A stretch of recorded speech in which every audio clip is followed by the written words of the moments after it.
Coming up next on YCU News, 2 meetings are held today on the pending closure of the Vermont Yankee. A longtime New Hampshire politician announces he will not be seeking re-election. And voters in Claremont will go to the polls on Tuesday, November 5th. For more news, weather, and sports, it's time for YCU, your local view. Now, your daily digest of the Dartmouth-Lake Sunapee region and central Vermont. News, sports, weather, public affairs, and all that's happening in our area. The news on YCU, your local view. Good evening. I'm Rose Spillman. Thank you for joining us for this Monday edition of YCU News. 2 meetings are being held today about the pending closure of nuclear power plant Vermont Yankee. Vermont lawmakers this afternoon and evening will meet with community members who will be affected by the plant's closure. The economic impact is one area where residents in Vernon and nearby southeastern Vermont towns will be affected by Vermont Yankee's shutdown. The plant is scheduled to close at the end of 2014. The actual decommissioning of the plant is being studied. 2 Vermont House panels will meet with business leaders and residents today, the Associated Press reports.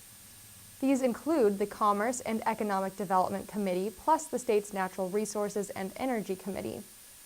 Both meetings will be held at the Vernon Elementary School. Today, from 1:30 to 4:30 p.m., state representatives will hear the concerns of municipal and business leaders in the area. Tonight, from 5 to 7 p.m., lawmakers will listen to questions from the general public about the closure. Vermont Yankee paid taxes to the town and employed 600 area residents. The plant began operating in the 1970s.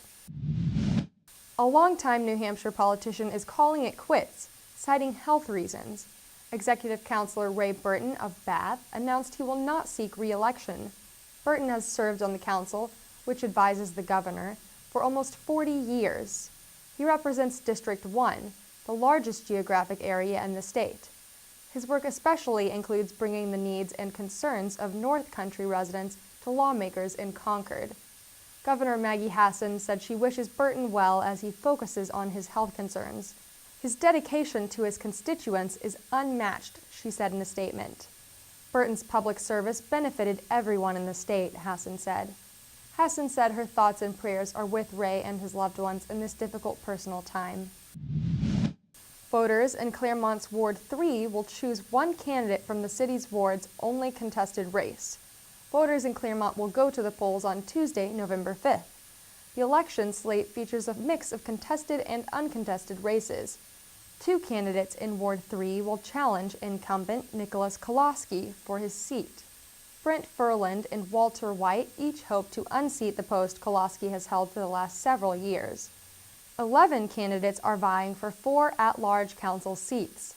Friday night, a candidates forum was held, with each candidate explaining why they believe he or she is the best person for the job. YCU News will have more on this developing story as election nears. Now we have the YCU weather forecast for the Connecticut River Valley and Lake Sunapee region. Tomorrow we have sunny skies with a high of 47 degrees and lows in the upper 20s. Wednesday will be cloudy with a high in the upper 40s and low of 28 degrees. Thursday we have showers with a high of 51 and low of 49 degrees. Friday and Saturday we'll have a few more showers with highs in the upper 50s and low 60s. If you're trick-or-treating in the New London area this Thursday, be sure to stop by the Old New London Middle School trails from 7:30 to 9:30 for their Haunted Halloween Woods, open to anyone 12 and up.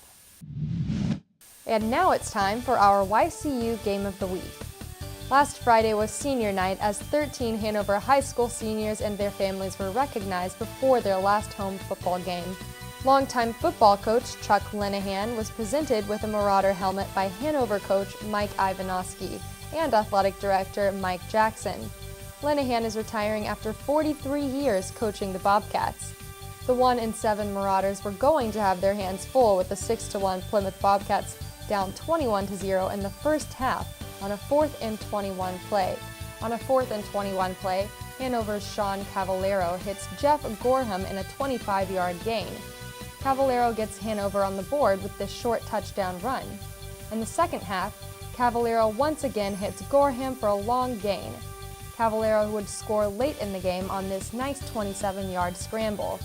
Plymouth would win the game 42-14. Hanover travels to Portsmouth for its final game of the season on Friday night to take on a tough Clipper squad. I'm Rose Spillman for YCU, your local view. Good night.